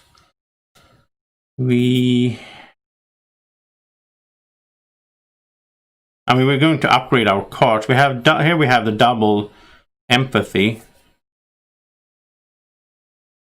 Double empathy and double spirituality. And there's double spirituality, double empathy, and double empathy. So I guess getting a second empathy would be good for the diplomatic encounters. On the other hand, I'm more worried about the combat, to be honest, in general. In this game. So we also, if we want to stretch it a lot, we should also be thinking about, I can show you real quick here, we have this deck here of skill cards. So each stat has 6 cards and they're double-sided, so there's 12 skills we can get, basically we can choose from. And in the long run, whatever we level up now, like if we level up practicality now, that sets us on a path to later on get practicality cards. And it also means spirituality will be more expensive. So we're sort of choosing not to go into spirituality, instead focus on practicality. But that's a long... I did this when I played off cam. I read through all these and I did a lot of planning and stuff. But right now I think we're just going to go with my gut feeling, which is to spend 6 experience to get the second point in practicality. So now we have 2. And also, I mean, it's not just for the cards. These stats also affect different encounters, like you've seen. It could say, or like an exploration. It could say, like, if you have this and that, do this. So we have we're more practical minded, and we are. I think what we're sort of going to do is, like, we're going to focus on practicality, and then we might focus on caution, and then we might focus on aggression. So we might do something like that in the long run. But okay, that was our advancement. Now let's head into a new day where this will move down to 3. So, you know, time is running out, but my plan is to relight that one. Because so far I have no other way to go. We haven't seen... Oh wait, did I mess... Oh, I messed this up. This should be there. Oh. Oh, that makes sense. Okay, this should be like this. It's when I moved this... That's funny. When I moved this earlier, I put them in the wrong place. This was a 3, right? Wow, okay. Well, mistakes happen. So, okay, so that changes things a little bit. Because that means we could go here and get 111, and that one probably has a menhir. Yeah. So that's probably how we progress. Okay, I was thinking that we couldn't get anywhere. But I still think we should go and hunt. We could go up here if we need to and rest and explore this as well. And then we could head back and we could hunt. When we could relight the menhir. We could head over to the Bloodied Glen and explore that one. We could see what's in here. We should see that, by the way, when we came to Farshire. So we did, yeah, we should. Oh, wow. The funny thing is, I watched the Rob's Gaming Table on YouTube. They did a 2-player, Rob and Mel did a 2-player playthrough some months ago of the game, and they did the same mistakes. They forgot to put out cards, and then when they moved stuff around, it ended up in the wrong place. So it's not just me. Okay, so here we have Underwall, and it does have a menhir. And this one has an action, gather food. Oh, okay, so this is the same thing as this one. Oh, that's interesting. So if I'd known about this, if I had done this correctly, because it's beautiful weather, I would probably, instead of going here, I would probably have gone up here. I don't know. But okay, so it says 600 years after the fall of the Four Dwellers, the walls of Tuathain, their capital, still cut the island in half. So I have this huge wall going all up here, as we can see. And it's just fog on the other side. Oh, okay. Well, that's the new day. We did that. Let's do an event card. And okay, Wandering Beast. Draw cards from the green encounter deck until you draw one with the Guardian keyword. So now we're going to get a Guardian, because now we have the level 2s in here, so I'm pretty sure there's a Guardian in here. And we just look for the Guardian keyword. And there he is. Remember this guy? The Weird Bear. After this brown bear found a feeding ground in the weirdness, it didn't take long for him to change. So he's up here. If I can reach him. Draco, can you help me? Send me the weird bear. Here he is. He's quite nasty. So he's gonna come out at the lowest number revealed location, which is the Connacht farmhold. So he's out here. That's cool. Now we get to see how the Guardian works as well. So he's out here and he's gonna start hunting us. Basically, he's gonna start moving around. He's actually gonna do it right away. So we have this card out here and he's there. And now if we look at the order of the day, we did the event. Now it says move Guardian. So now we're going to move him by rolling a die. And he's going to go to the south, which he cannot because, you know, there's nothing there. In that case, he will go to the highest connected one. So that is connected, that's 102. This is 103. So he's moving over to the Warriors Fair. Okay. So if we go into his spot or if he comes to us, then we have to fight him. And he has 8 strength. It's not that bad. He does a lot of damage though. So that was it for the new day. Now let's get going. I'm thinking that, yeah, we do want to explore this 106. So let's do that. Let's spend an energy. And let's explore 106. I'm pretty sure we haven't done this. No, we only went in here for the verse 4 because we rolled a 6. The mist-covered mounds resonate with the sound of spades and pickaxes. Once only insane treasure hunters worked here, but as more and more gold emerged from under the earth, these burial grounds turned into a regular mine, or at least almost regular. People still disappear or go mad here on occasion. So we can chat with the miners or we can wander deep into the mounds. Let's chat with the miners because this is northeast. So we are looking for the trail of the fellowship, right? So maybe they know something. You stop and listen to a miner's tale. They say a young foreman apprentice once met a pale, sad girl between the mounds and she ran from him without a single word. Over the following weeks, he kept slipping away from his work to wander between the mounds looking for her. He saw her 2 more times but never managed to catch on. Finally, one day he noticed the girl running into an open fore-dweller mound. He followed her. The place was dark and teeming with strange powers. The apprentice kept pushing onwards, even as voices taunted him and laughed. Finally, after hours of fruitless search, he emerged from the exit, only to discover his body and posture had changed. He was now a young, pale girl. Before she was able to overcome the shock of this discovery, a gruff foreman apprentice spotted her. Okay, so he became the girl that he was hunting. I don't know. Shocked and ashamed, she ran away and wandered the mounds for days until she found an open tomb again. This time there was an empty coffin inside. The girl was so tired she lay in it and fell asleep. She woke up in a comfortable bed as a 6-year-old boy who still shuddered from the intensity of this dream. This dream never left his mind and finally pushed him to leave his village at the age of 15 and sign up as a foreman apprentice in the mounds. The man who tells you this story has sunken, sad eyes full of fear and yearning. You thank him for this time and discreetly move away. That was a weird story. If you don't have part 2 of the burning mystery status, we do not. No. Each party member gains an XP. And then we gain part 2 of the burning mystery status, okay?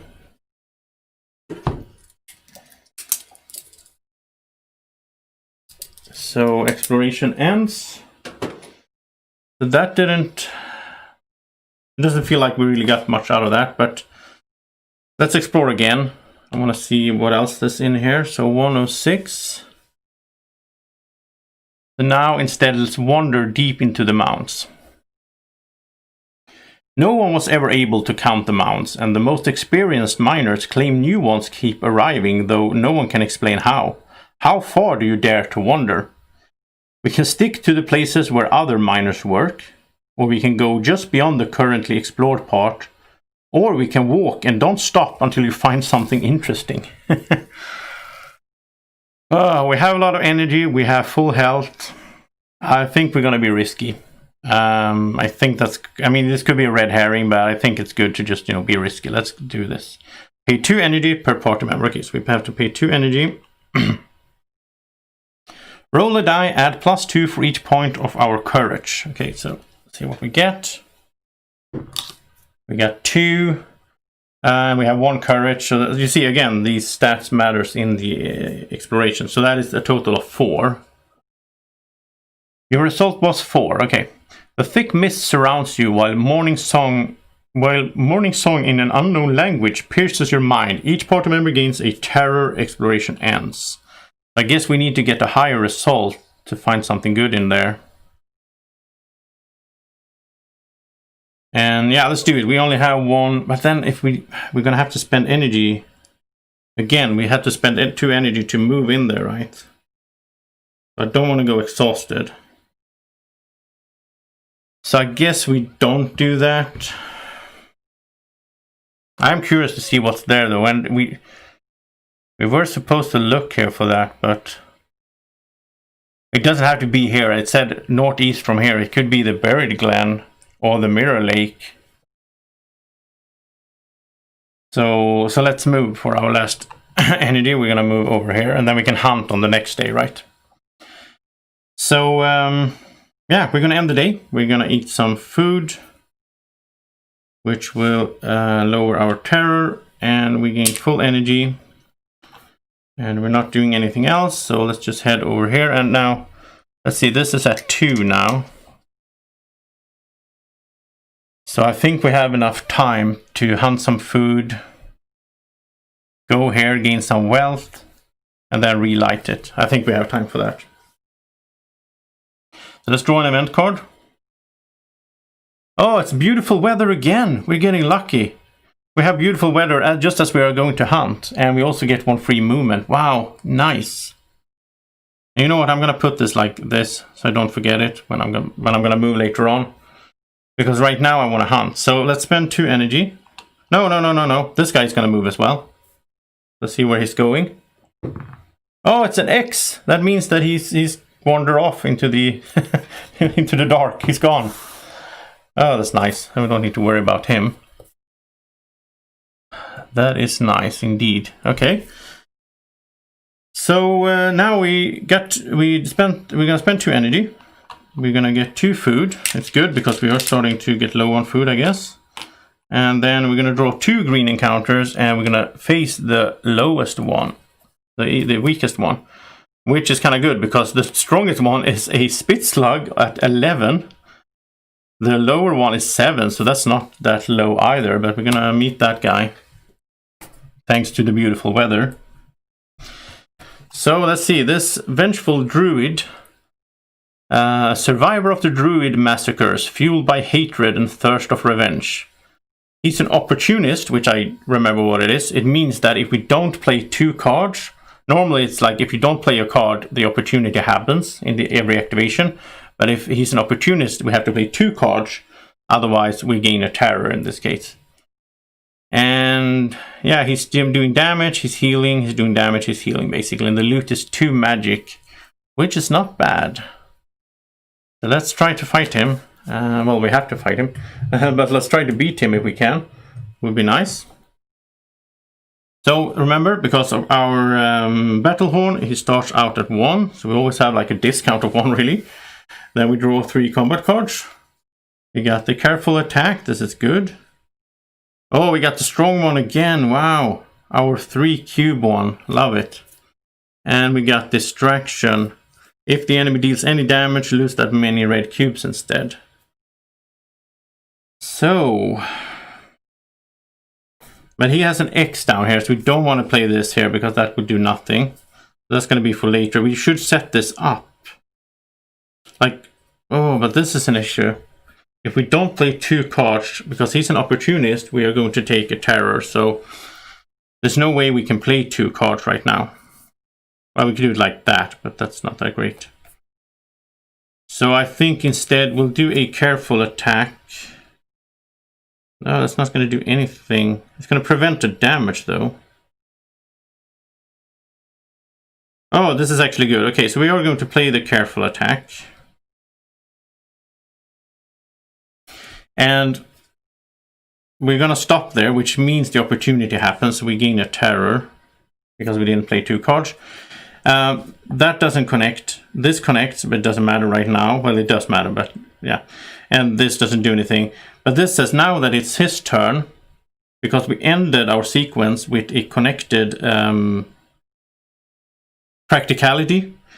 We prevent 1 damage, and this says prevent 1 damage. So he's doing 3, but we're only going to take 1 damage. I like that. And yeah, then we're going to discard down to 3, draw a new card. And that's support. Oh, that's good. This will let us draw some cards.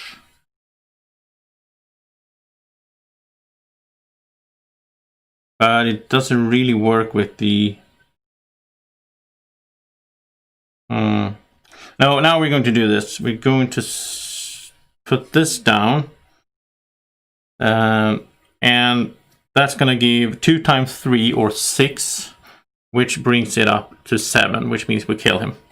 So yeah, that card is like, it feels like it's too powerful. It's like overpowered. If you can set it up like that. And we can go through this help card here, and we see that like before we, where is it?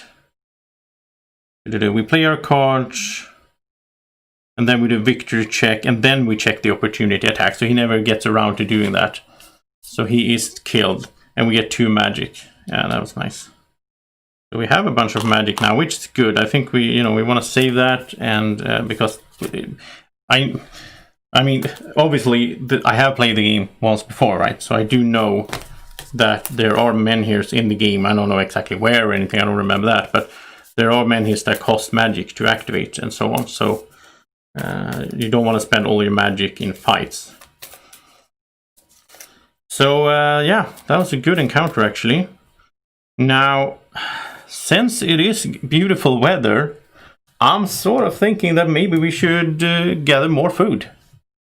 Because we will get to do the lowest. I mean, it's a good time to hunt. But let's do it. Let's spend 2 more. It's good to stock up on food. So let's spend 2 more energy. And we go to to a total of 7 food. We put in a 5er. And then we draw green encounters. So let's see what we get. Flock of Puffins. It's at 8. And we got a Glade Hare. Okay, so it's a Glade Hare. It's a 3. But he's an opportunist as well. So if we don't play 2 cards, he's going to run away. This guy is just trying to run from us. He's not doing any damage, right?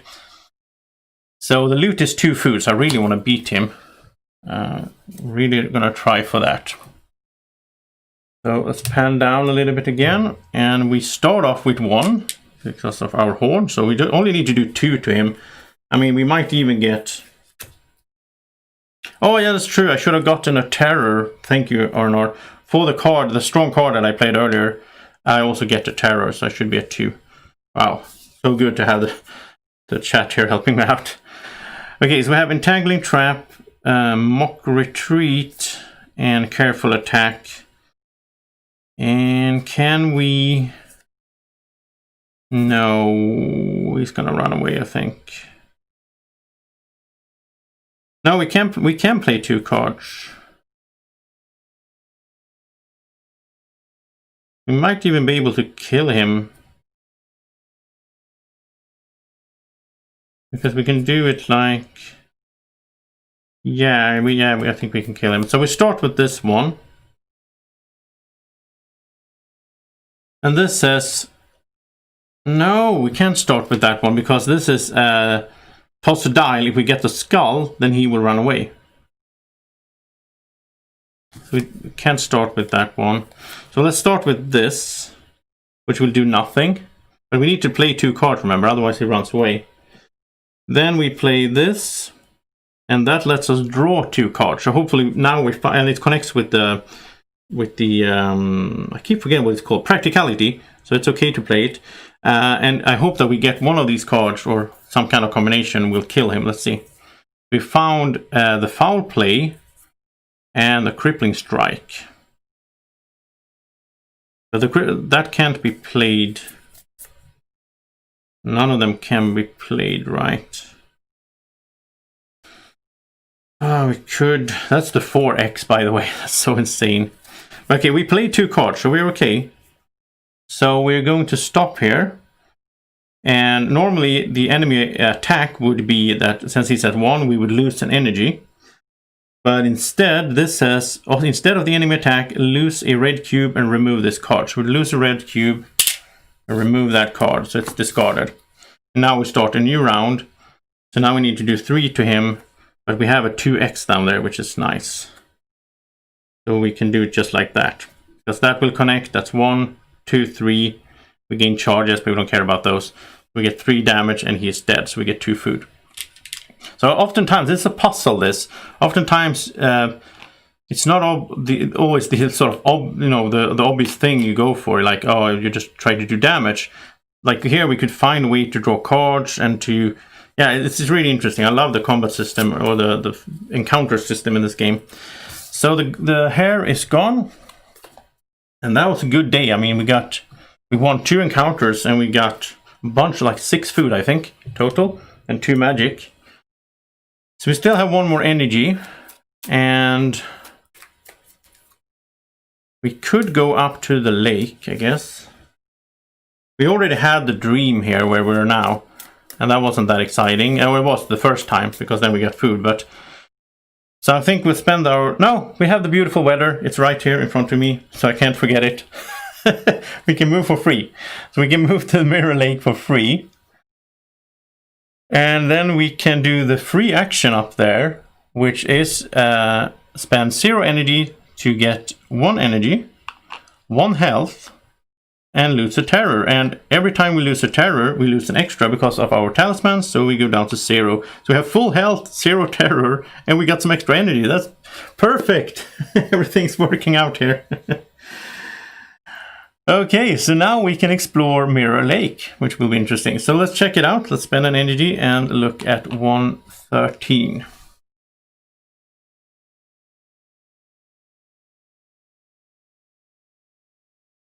We don't have that. Okay, the sky and the reflective surface of this calm highland lake merge into one before your eyes. A feeling of serenity washes over you. You feel tempted to lie down on the sandy bank and stay there until the end of the world. But then stories of the alien being living in the lake's depth reverberate in the back of your mind, bringing you back to Earth. So we can try to summon the lady, but why would she listen to you? That's cool. We can swim to the island on the lake, or we can hunt. Judging from the tracks in the sand, many animals come here to drink. We can hunt here as well. We can stock up on crazy amounts of food. Let's do it. Let's hunt. If there is a time token on this location, it's not. Killing game in the sacred places is frowned upon, but at least you don't have to wait long. Within minutes, a wild pig emerges from the forest and starts to lap water of the lake. Your attack surprises it as if it never expected a predator in this place. A moment later, as you butcher the pig on the sand, you experience a sudden surge of dread.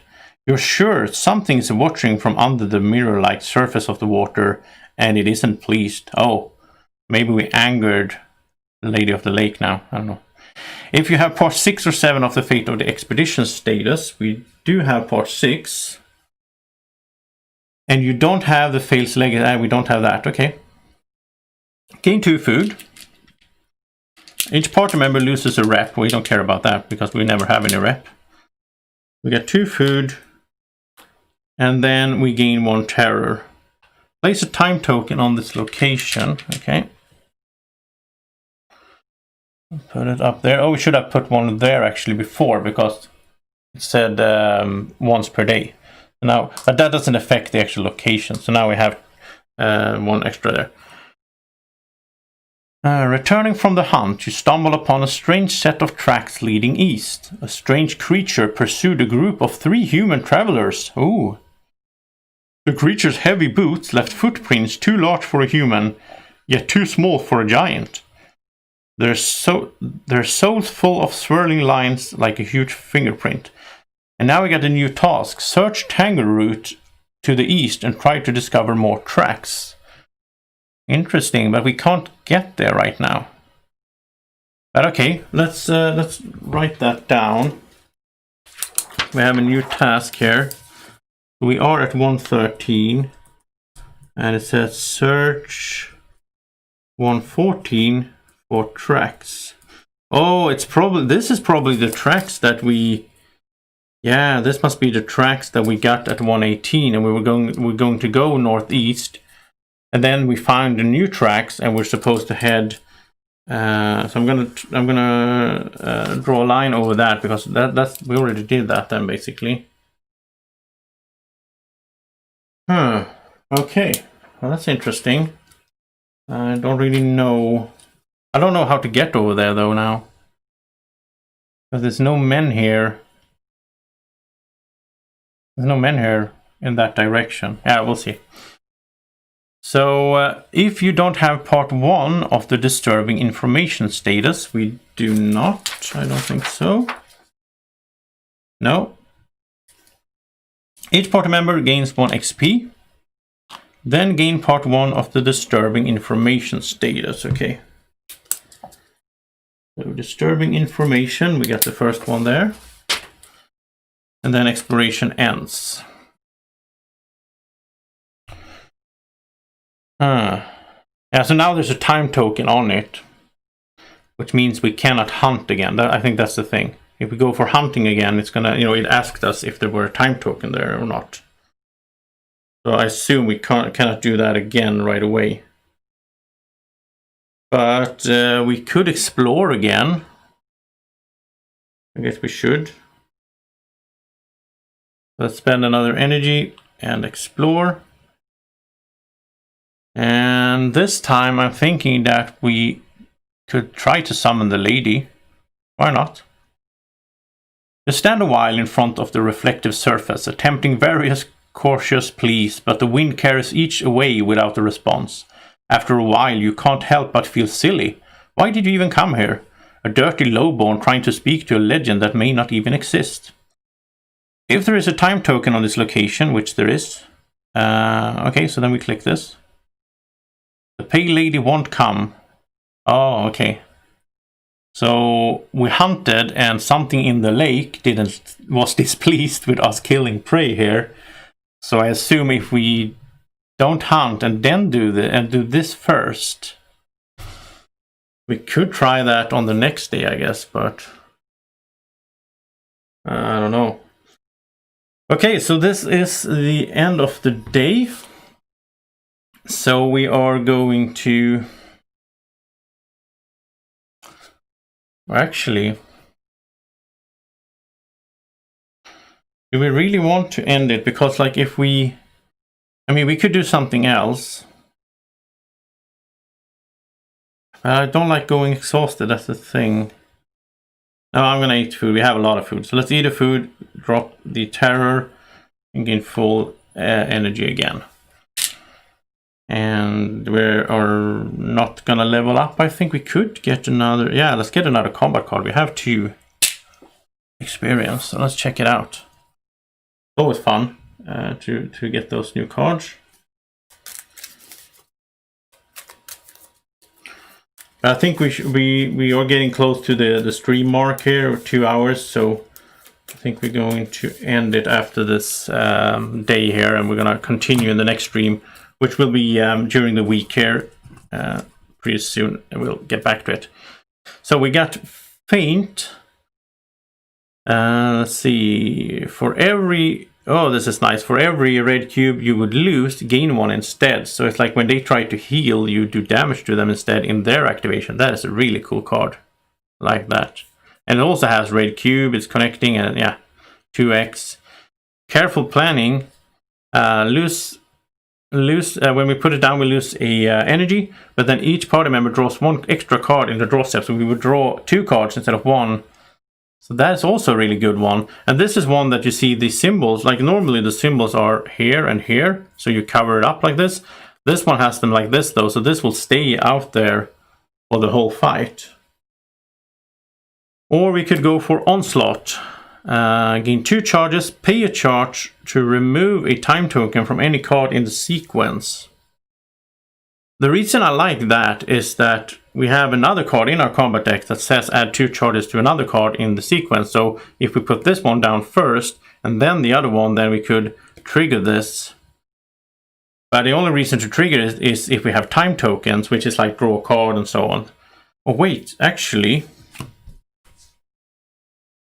our super card that I love, this one, when we used this so far, we just killed something, so we didn't really do the whole text. But actually, after we get the terror, we place 4 time tokens on this card. Whenever we remove one, which is once every activation, we will add a damage, like a damage over time effect. So this one together with this one means we could just do a bunch of damage at once. But it requires both of these cards to come out during the sequence. I mean, not all cards are used in all fights, obviously. I think in the long run, this is a good combo here. This is a good combo to do damage, like, because charges, well, like at the start of each activation, we would do a damage, but then we can do it, like if we have 2 charges here, we can just do 2 damage right away. Or we can choose not to, depending on which stage the enemy is in. So maybe we don't want to do damage right now. We want to save the charges on here for the final blow, sort of him. Oh, I like that. It's either that I think that's a good combo. Or they're all good. I mean, drawing an extra card is good. And this is cool as well. Stopping them from healing, basically. And it has a lot of good connections. The problem with this one, though, is that it doesn't connect. This has to be the first card we play. You don't want to have too many first cards. Same goes for this one. This one as well, unless we want to spend magic. So they're basically all first activation. Oh, this is hard. But I like this idea. Against some really big, nasty enemy later on here, we're going to have a long sequence. It's going to be a long fight, right? Being able to do this and with charges, and it doesn't have to be that card either. We have other cards, and we will get other cards, I guess, later on that will have charges. So this combos well, I think. So we're going to take the Onslaught, even though it is a bit tricky to play since it has to be the first card, but it's the same for all of these. So let's shuffle the other ones in here. And now the question is, should we remove anything from the... Should we remove anything from the deck? We don't want to have it too... We don't want to have it too big of a deck, right? The card that we have removed, we removed this. Oh, yeah. We removed this earlier because we only had 1 practicality, but now it makes sense to put it in again because it will get us 1 red cube for each point of practicality when fighting a green encounter, and now we have 2 practicality. So we are going to put that one in again. Is there anything else we want to remove? Mainly, I'm thinking about cards that has to be played first. Here's another charge card, by the way. Pay a charge to lose 1 red cube less and draw a card. So again, another way to use charges. And throw is nice. Defend is good for some prevention. And the foul play there with the 4x. I don't like this card, actually. I don't like this one because this is such a gamble. This is 50-50. When we place it, first of all, we have to lose a red cube, which is bad. Then we toss a dial. If we get a skull, the opportunity to attack will trigger. If we get the grail, though, we gain 2 cubes. But we still lose this card. So this one is maybe a bit too... This is a weird bear, by the way, in the background. This is a bit too random, I think, for my taste. Here's the one we'd add 2 charges to any card in the sequence. That's going to be nice now. So... I think we're going to remove this one. So that means we have, what is it, 16, right, in the deck still. Or maybe 17. Thank you, R&R. Yeah, it was fun. All right, so yeah, we're going to do that. That's how we end it. We're going to remove one. And now we're going to end the day and the stream because I need to get something to eat here as well. So next time we will start off in Mirror Lake. And the plan is to head back for the Hunter's Grove and get even more food, I guess. We're gonna do some exploration and try to call, summon the Lady of the Lake when there's no time token there. Then we can head back, and we need to head back here, and we need to get some wealth, and we need to relight the menhir.